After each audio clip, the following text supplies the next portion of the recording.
Willkommen in Asunción, der Hauptstadt von Paraguay. Ich bereise das Land etwas über einem Jahr und besuche verschiedene Familien, Schulen und Lehrer, um mehr über das Bildungsprogramm zu erfahren, wie verschiedene Familien ihre Kinder erziehen. Und was ich sehr interessant gefunden habe hier, ist, dass das Schulsystem in Paraguay wirklich sehr viel zu bieten hat. Eine weite Bandbreite. Es gibt vom Lehrplan bis zum Preis so ziemlich alles, was man sich vorstellen kann. Und da stellen sich viele Auswandererfamilien, Eltern mit Kindern die Frage, was ist richtig, was ist die richtige Schule für mein Kind? Wo haben sie die besten Chancen für später, für die Zukunft? Ist es vergleichbar mit der Erziehung, mit der Ausbildung, die man vielleicht aus Europa kennt? Und da habe ich jetzt erfahren, dass es das IB gibt, das internationale Baccalaureat. Und ich möchte heute gerne mit der Kay darüber sprechen. Die Kay ist eine ehemalige Lehrerin, die uns etwas über das internationale Baccalaureat erzählen wird und warum es so besonders attraktiv für Auswanderer ist. Kay, möchtest du dir gerne vorstellen? Ja, hallo und vielen Dank für die Einladung. Ich erzähle vielleicht erstmal ein bisschen was zu mir selbst. Gerne. Ich bin Deutsche, bin hier aufgewachsen. Meine Eltern sind ausgewandert, als ich 5 Jahre alt war. Ich war auf der deutschen Schule hier und habe dann in Deutschland studiert und bin jetzt seit 10 Jahren wieder hier. Mhm. Genau, und in diesen 10 Jahren habe ich an der gleichen Schule dann unterrichtet als Lehrerin. An der gleichen Schule unterrichtet, wo du auch als Schülerin richtig, warst. Ja, genau. Meine ehemaligen Lehrer waren dann meine Kollegen plötzlich. Wirklich? Ja. Okay, das heißt, war das schwer, dich einzugliedern, dann als Lehrer gesehen zu werden eigentlich? Ja, am Anfang schon. Ja, man fühlt sich erstmal wieder als Schüler und dann muss man sich erstmal daran gewöhnen. Aber das ging, hat sehr viel Spaß gemacht tatsächlich. Mhm. Ja. Das heißt, du bist in Deutschland geboren, aber dann hier aufgewachsen. Fühlt man sich dann mehr als Deutsche oder als Paraguayerin? Ja, das ist schwierig zu sagen. Das ist so ein bisschen in der Mitte. Je nachdem, wo ich mich befinde, fühle ich mich eher als Deutsche oder eher als südamerikanisch-Deutsche, vielleicht kann man so sagen. Mhm. Ja, kann ich verstehen. Ja. Also, wenn du jetzt Lehrerin bist, sagst du, du hast nur an der einen Schule unterrichtet und auch dort gelernt. Genau. Würdest du dann sagen, dein Blickwinkel ist eher nur einer, oder? Es gibt ja viel an Schulen und an Bildung hier in Paraguay. Und Kay wird uns jetzt eher einen Blickwinkel erklären. Und welcher wäre das dann? Genau, du hast ja hier in Paraguay gibt es die staatlichen Schulen und die privaten Schulen. Mhm. Und ich habe an einer privaten Schule, also ich war selbst als Schülerin auf einer privaten Schule und habe an einer privaten Schule unterrichtet. Und die beiden Realitäten sind einfach komplett unterschiedlich. Daher kann ich auch nur den einen so eher von der Seite der Privatschulen aussprechen. Mhm. Sind das eher Auswanderer, internationale Leute oder auch Paraguayer, die ihre Kinder in private Schulen schicken? Na, auch Paraguayer, ja, genau. Die Privatschulen haben generell einen hohen Standard und sind auch von den Bedingungen nicht wirklich mit den staatlichen Schulen zu vergleichen. Mhm. Ja, der Unterschied zwischen staatlicher und privater Schule würde mich auch sehr interessieren. Da frage ich dich später noch dazu. Möchtest du kurz erklären, wie das Schulsystem in Paraguay aufgebaut ist? Genau. Die Schule geht hier 12 Jahre. Mhm. Von der 1. bis zur 6. Klasse ist sozusagen die Primarstufe. Danach geht es in die Sekundarstufe. Schulpflicht besteht bis zur 9. Klasse. Mhm. Und danach suchen sich die Schüler das ist quasi das Bachillerato nennt sich das hier, das ist wie das Abitur. Mhm. Die Schüler suchen sich einen Schwerpunkt aus, je nachdem, was sie mehr interessiert. Was aber auch ein bisschen davon abhängt, was die Schule anbietet an Schwerpunkten. Mhm. Ob es jetzt eine technische Schule ist zum Beispiel. Genau, richtig, genau. Und dann gibt es nochmal verschiedene Schwerpunkte innerhalb des technischen Bereichs oder innerhalb des eher wissenschaftlichen Bereichs. Mhm. Genau, und dann nach 12 Jahren beenden die Schüler die Schule. Und es gibt auch hier keine extra Abiturprüfungen oder so, sondern der Schüler beendet ganz normal die 12. Klasse und das ist dann quasi sein Abschlusszeugnis. Das heißt, das letzte Zeugnis ist dann nur die Zusammenfassung des letzten Jahres und nicht vom Abitur? Genau, genau, richtig. Das ist ganz normal. Die Schule hört einfach auf, also ohne jetzt spezielle Prüfungen oder so. Mhm. Richtig, genau. Und dann zum Schuljahr kann ich noch ein bisschen erzählen. Gerne. Das Schuljahr ist in 2 Semester aufgeteilt. Ja. Und in jedem Semester gibt es die Halbjahreszeugnisse und am Ende des Jahres wird die Note gemittelt und das ist dann quasi die Jahresabschlussnote und so halt auch bei der 12. Klasse. Das ist dann hört quasi damit auf. Bestehensgrenze ist mit 60% wäre das. Also das sind zum Beispiel 60 von 100 Punkten. Das ist die Note 2. 1 ist die schlechteste Note, 5 ist die beste. Ah ja. Am Anfang war das ein bisschen komisch, als ich dann plötzlich 5 auf der Prüfung hatte und ich habe mich erstmal erschreckt und dachte, ach du liebe Zeit, aber ja, man gewöhnt sich dran. Es scheint so, als hättest du ein gutes Verhältnis mit den Schülern. Ja, das ist wirklich was ganz Besonderes, muss ich sagen. Ich weiß nicht, wie es in Deutschland ist. Ich habe in Deutschland nicht unterrichtet, aber das Verhältnis mit den Schülern ist ein ganz herzliches Verhältnis. Das ist auch so, wenn du die Schüler auf der Straße begegnest oder so. Die laufen eher auf einen zu und begrüßen einen, als dass sie sich umdrehen. Lieb. Und ja, man begleitet irgendwie die Schüler sehr. Die beziehen einen auch sehr ein in ihr Leben. Und es ist viel mehr als einfach nur Wissensvermittlung oder so. In Asunción gibt es natürlich die meisten Schulen, das größte oder beste Bildungsangebot des Landes, die meisten Privatschulen. Auf jeden Fall. Und manche dieser Schulen bieten jetzt dieses IB an, das internationale Baccalaureat, oder? Genau, das sind 4 Schulen im Moment in Paraguay, die sich für dieses Programm zusätzlich zum nationalen Abschluss entschieden haben, die das anbieten. Okay. Genau, darunter eine deutsche Schule, zwei paraguayische und eine englische, glaube ich. Okay. Englische von den USA, oder? Ja, eine amerikanische. Ah ja, interessant. Und warum ist das IB jetzt besonders gut oder wichtig für Schüler? Das IB ist ein standardisiertes internationales Programm. Das heißt, auf der ganzen Welt wird das Gleiche gelehrt und der Abschluss ist, ist immer der gleiche. Und dadurch haben die Schüler die Möglichkeit, sich leichter im Ausland zu bewerben mit diesem IB, als wenn sie nur das Paraguayische. Nicht unbedingt, man kann sich natürlich auch mit dem paraguayischen Abschluss bewerben, im Ausland so ist das nicht. Aber jetzt zum Beispiel für Deutschland, da ist der paraguayische Abschluss nicht als direkte Hochschulzugangsberechtigung anerkannt. Und dieses IB, dieses quasi Zusatzdiplom, internationale Diplom, gibt die Möglichkeit, sich damit direkt an den deutschen Unis zu bewerben. Und dadurch sparen die Schüler letztendlich ein Jahr in Deutschland, wo sie einen Vorbereitungskurs für die Uni besuchen müssen, im Prinzip. Gibt es das schon lange? Das IB? Ja. Das IB gibt es in Paraguay schon länger. Die eine Schule hat es schon recht lange. Die deutsche Schule hat das ist jetzt das 9. Jahr, wenn ich mich nicht irre. Und die anderen beiden Schulen sind noch ganz frisch dabei. Ah ja. Genau, also es ist tatsächlich noch nicht so lange insgesamt, dass es das hier im Lande gibt. Okay, das heißt, Schüler, die das IB hier haben, dieses internationale Diplom, können sich dann an jeder internationalen Hochschule, Uni in Deutschland zum Beispiel bewerben. Genau. Und wenn sie es nicht haben, müssten sie das eine Jahr zusätzlich an einem Gymnasium machen. Ja, oder? das ist kein normales Gymnasium, das ist ein sogenanntes Studienkolleg, was speziell darauf spezialisiert ist, die Absolventen aus ausländischen Schulen aufzunehmen und sie quasi auf die Uni vorzubereiten. Genau, und mit dieser Note können sie sich dann an der Uni bewerben in Deutschland. Hört sich jetzt eigentlich fast nur nach Vorteilen an. Ich bin gespannt. Kannst du das ein bisschen auch vergleichen? Welche Herausforderungen kommen da auf einen Schüler zu, wenn man das IB macht? Gibt es auch Nachteile oder die Kosten würden mich interessieren? Ja. Beginn mal mit den Herausforderungen vielleicht. Ja, das IB an sich ist eine Herausforderung für die Schüler tatsächlich, da es sehr, sehr anspruchsvoll ist, sowohl inhaltlich als auch von den Selbstmanagement-Kompetenzen, die die Schüler im Idealfall schon haben, wenn aber auch nicht, dann entwickeln sie das auf jeden Fall, weil es geht gar nicht anders. Der Schüler ist quasi für seinen Lernprozess selbst verantwortlich und muss sehr gut planen, wann er welche Arbeiten macht.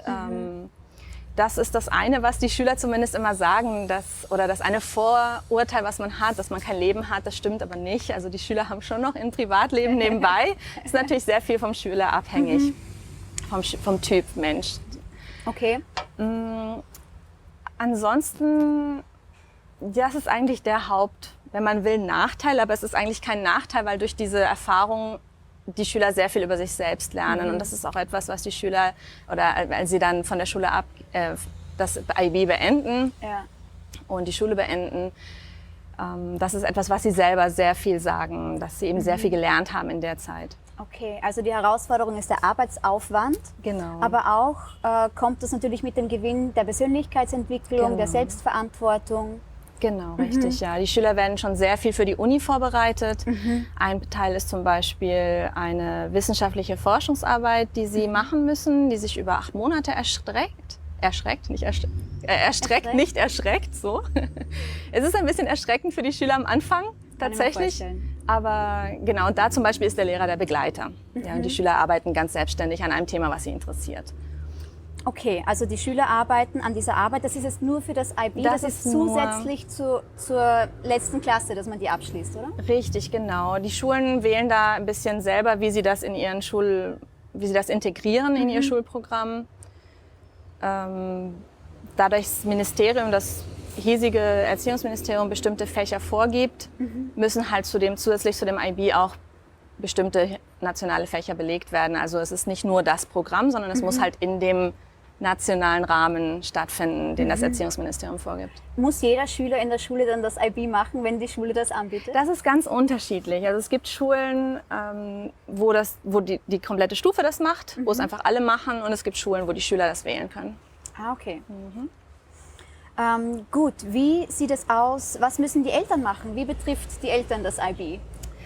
Die Eltern müssen die da helfen, unterstützen? Ja, wahrscheinlich schon. Im Idealfall hauptsächlich mental, glaube ich. Die psychologische Unterstützung der Eltern ist, glaube ich, ganz wichtig. Natürlich hat es auch Extrakosten. Insofern, das ist schon auch wichtig zu wissen. Das ist aber auch wiederum sehr unterschiedlich von Schule zu Schule. Das IB kostet unterschiedlich je nach Schule? Ja. Die Schule legt selber fest, welche zusätzlichen Kosten entstehen. Kannst du noch was sagen über die Struktur, den Aufbau des IBs, wie sich diese 8 Monate dann gestalten? Das IB zieht sich über 2 Jahre. Ah, okay. Ja, und in den 2 Jahren haben die Schüler ein Fach von jedem Fachbereich, von den 6 Fachbereichen: Sprache, Literatur, Mathematik, Geschichte, Kunst und Geschichte habe ich, glaube ich, vergessen, genau. Sozialwissenschaften. Und dann suchen sie sich halt in diesen Fächern eines aus, wo sie diese Forschungsarbeit schreiben. Okay. Ja. Und am Ende der 2 Jahre gibt es globale Prüfungen, die eben diese standardisierten Prüfungen, die auf der ganzen Welt gleich sind. Und innerhalb der 2 Jahre gibt es dann nochmal in jedem Fach bestimmte kleinere Arbeiten, die die Schüler machen müssen. Okay, also das IB ist jetzt nur Teil von Privatschulen. Und du sagst, viele Eltern entscheiden sich für Privatschulen, weil sie einfach die bessere Bildung dort bekommen. Warum glaubst du, woran liegt es noch, dass Eltern sagen, sie möchten, dass ihr Kind in Paraguay unbedingt in eine Privatschule geht? Ja, man muss leider sagen, dass hier die Regierung nicht, oder andersrum, die Bildung ist nicht an erster Stelle. Zumindest erweckt es den Eindruck, sage ich mal. Und das äußert sich zum einen an den Zustand der nationalen Schulen, die Unterbezahlung der Lehrkräfte, ganz klar. Viele Lehrkräfte müssen an mehreren Schulen arbeiten. Und daraus folgert natürlich auch, wenn man an so vielen Schulen arbeiten muss, mit so vielen verschiedenen Schülern, so viele Stunden, ja, inwiefern kann man dann einen hervorragenden Unterricht gewährleisten? Ja? Trotz allem gibt es sehr, sehr gute Lehrkräfte hier in Paraguay.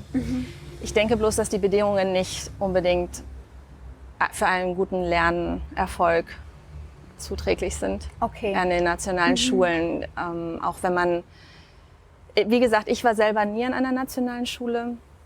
Das ist meistens, was ich weiß, kommt vom Hören, was ich von meinen Kollegen gehört habe. Und die Klassen sind übervölkert teilweise an manchen Schulen. Da sind dann bis zu 60 Schüler zum Teil in Klassen. Und da ist es sehr schwierig, wirklich, also das, was man heute versteht unter Lernen, dass das da stattfindet. Von daher denke ich persönlich, dass Privatschulen auf jeden Fall die bessere Wahl darstellen. Aber wiederum, das mag auch sehr, sehr unterschiedlich sein. Vielleicht gibt es auch, oder mit Sicherheit gibt es nationale Schulen, vielleicht auch mehr im Inneren des Landes, wo die Bedingungen anders sind. Das kann ich nicht so gut sagen. Ich verstehe. Du drückst dich sehr diplomatisch aus.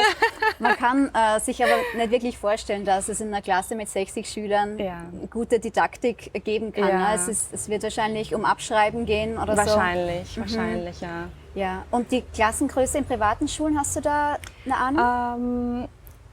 Zwischen 3, also ich weiß gar nicht, ich glaube, das, was ich gehört hatte von manchen Privatschulen, bis zu 40 pro Klasse. Von Schulen, die aber sehr guten Ruf haben tatsächlich. Und wahrscheinlich von, weiß ich nicht, zwischen 20 und 40 nehme ich an, ist da alles dabei. Okay. Ja, 40 finde ich persönlich auch schon viel eigentlich, wenn man alleine drinnen steht. Ja, gell? auf jeden Ist Fall. schwer, dass man dann im Sprachenunterricht zum Beispiel, dass man da viele Aktivitäten einbauen kann. Ja, richtig, genau. Aber interessant, ja. Du hast, wir haben kurz den Unterrichtsstil angesprochen. Du kennst es jetzt nur von der einen Schule, aber du kennst es über eine lange Zeit. Ja, Möchtest du richtig. kurz da was dazu sagen, wie sich das vielleicht verändert hat? Genau, also ich kenne das ja von, wo ich selber Schülerin war, bis heute, wo ich selber unterrichtet habe. Ja. Und früher, als ich selber Schülerin war, war sehr stark der Frontalunterricht sehr stark. Wir haben damals sehr viel, ich denke, das war generell einfach so, dass sehr viel an der Tafel gearbeitet wurde. Der Lehrer hat sehr viel angeschrieben, wir haben sehr viel abgeschrieben. Ja. Als ich dann nach Deutschland ging, war das erstmal, ich musste dieses Studienkolleg machen, dieses eine Jahr vor der Uni. Und das war erstmal so ein kleiner Schreck, weil ich dachte, oh Gott, jetzt muss ich erstmal lernen Weil es zu damals verstehen. nicht gegeben hat? Oder Was meinst du das? das IB hat es damals nicht Nein, gegeben? richtig, genau. Und da habe ich dann gemerkt, oh, jetzt muss man wirklich nachdenken und verstehen und nicht nur einfach nur oberflächlich lernen. Aber das hat sich tatsächlich sehr geändert jetzt. Also hier ist sehr viel mehr, sehr viel kompetenzorientiertes Unterrichten, schüleraktiviertes Unterrichten. Und das kann man nicht mehr vergleichen mit, wie ich früher noch gelernt habe. Aber damals für dich war es schon eine Herausforderung, in Deutschland zu studieren.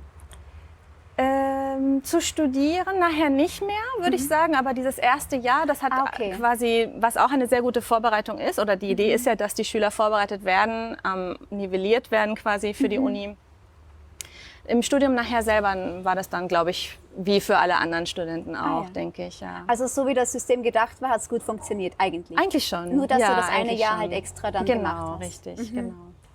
Hast du jetzt auch von ehemaligen Schülern, die du früher unterrichtet hast, Feedback bekommen, wenn sie jetzt studieren gehen, in Paraguay oder in Deutschland, was sie zu dir sagen, ob das gut war, dass sie das IB gemacht haben? Ja, wir haben viel Kontakt noch mit den Schülern, die selber meine Schüler waren und die jetzt in Deutschland studieren oder auch in Paraguay oder sonst wo in der Welt, in den USA.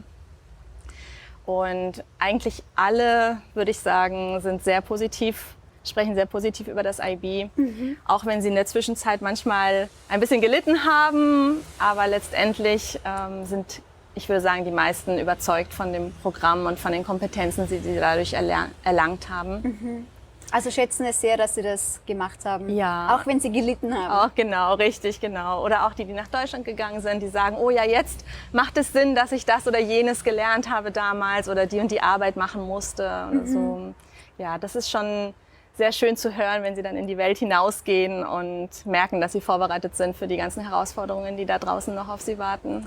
Es ist schön, wenn man Schüler ein bisschen noch nach der Schule begleiten kann oder zumindest mal hört, Auf jeden Fall, ja. wie es ihnen geht und wie sie davon profitieren, ne, von dem, Genau. was sie gelernt haben. Genau, weil Schüler in der Schule selbst merken das ja oftmals nicht so sehr.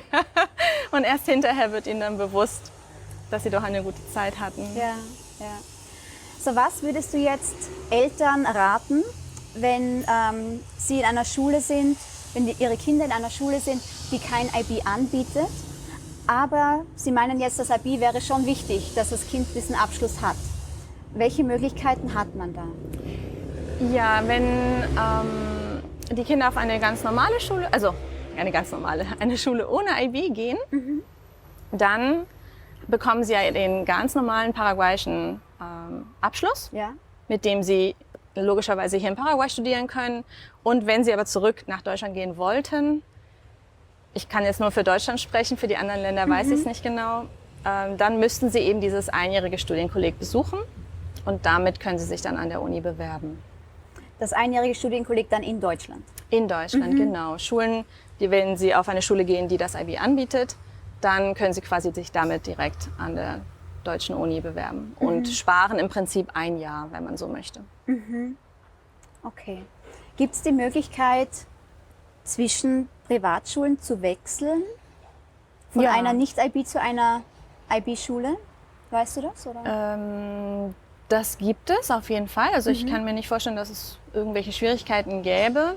Ich könnte mir was ich mir schwer vorstelle, ich weiß jetzt nicht, wie die Schulen das handhaben, aber ich stelle es mir schwer vor, mitten im IB-Programm zu wechseln, weil doch jede Schule ein bisschen andere Fächer anbietet, andere Fächerwahl. Und wenn dann mitten im Programm, das Programm ist halt ein durchgehendes 2-jähriges Programm, das wird nicht in der Mitte unterbrochen quasi und dann, das stelle ich mir ein bisschen schwierig vor. Macht Sinn, also wenn, dann vorher. Genau, das würde ich sagen, ja. Ja. Du würdest das IB also empfehlen, oder? Höre ich raus. Ja, ja, ich habe 8 Jahre, nee, gar nicht wahr. Ich habe 6 Jahre im IB unterrichtet und ich fand es toll, auf jeden Fall. Also trotz des Arbeitsaufwands, trotz der Leiden der Schüler, wenn sie im Moment glauben, es ist zu hart, auch im Nachhinein kannst du jetzt bestätigen, denken sie, es war gut so. Genau. Und sie profitieren dafür für die Zukunft. Auf jeden Fall, ja. Für die Lehrer ist es auch, es macht auch sehr viel Spaß, weil man auch als Lehrer ein bisschen anderes Unterrichten hat, würde ich sagen, anderes Arbeiten. Die Klassengrößen sind auch klein. Gut, jetzt spreche ich schon wieder, ich weiß nicht, wie das bei verschiedenen Schulen ist. An unserer Schule war die Klassengröße auch ein bisschen kleiner und dadurch war das auch ein ganz anderer. Man ist zusammen mit den Schülern. Ja. Also man kämpft zusammen und es ist nicht Schüler gegen Lehrer, sondern es ist Schüler mit Lehrer gegen das IB quasi, wenn man so möchte.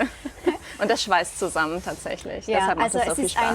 eine richtige Gemeinschaft dann eigentlich, die man bildet. Ne? Richtig, ja. Schön, ja. Also kann ich mir nett vorstellen. Und auch als Lehrer dann natürlich nicht nur sein Fach zu unterrichten, fachlich, sondern auch was in der Persönlichkeitsentwicklung, in der Arbeitshaltung, im Lerncoaching, oder? Selbst zu lernen und weiterzugeben. Ja, richtig, das auf jeden Fall. Und jetzt, wo du sagtest, Persönlichkeitsentwicklung, tatsächlich ist das IB-Programm so aufgebaut, dass es sehr, ich weiß nicht, ob holistisch der richtige Begriff ist, aber es geht sehr viel um die Persönlichkeitsentwicklung. Es gibt zum Beispiel ein Fach, wo die Schüler sich persönliche Ziele setzen, die sie erreichen, wo sie darüber reflektieren, wo sie in sozialen Projekten teilnehmen, die sie sich selbst auswählen, um eben bestimmte Ziele zu erreichen. Also das Ganze ist wirklich sehr, sehr umfassend, würde ich sagen. Sehr wertvoll fürs ganze Leben eigentlich. Richtig, Zielsetzungen lernt man im Coaching, im Persönlichkeitscoaching sowie im Lerncoaching, bringt einem weiter im Leben, bringt Produktivität und kann eigentlich nur von Vorteil sein. Ja, genau, auf jeden Fall. Ihr habt das jetzt einen sehr schönen Abschluss gefunden. Ich glaube, die Kay hat das sehr gut zusammengefasst für alle Eltern, die sich vielleicht fragen, welche Schule ist richtig für mein Kind, in welche Schule soll ich mein Kind geben. Wenn ihr schon mal von dem IB gehört habt, dann wisst ihr jetzt, warum es wichtig ist, warum es gut ist, auch welche Herausforderungen damit mit sich kommen. Und sind auf jeden Fall, es ist es auf jeden Fall wert, glaube ich. Ich bin überzeugt, ja. Für die weitere Bildung, auch wenn Sie dann in Deutschland wieder studieren gehen zum Beispiel. Ich habe mich auf jeden Fall wieder sehr gefreut, mich mit einer Lehrerin zu unterhalten. Danke für deine Zeit. Ja, danke dir. Ich freue mich, mit weiteren Familien und Schulen in Kontakt zu sein und mein Netzwerk zu erweitern. Wenn du mit mir über die Schulausbildung oder Ausbildung im Generellen sprechen möchtest in Paraguay, kannst du mich gerne kontaktieren auf meinem Instagram, auf meinem Facebook oder meiner E-Mail-Adresse. Wenn du vielleicht Homeschooling machst, deine Kinder zu Hause unterrichtest, würde mich das genauso interessieren. Ich freue mich, von dir zu hören und ich hoffe, wir sehen uns im nächsten Video.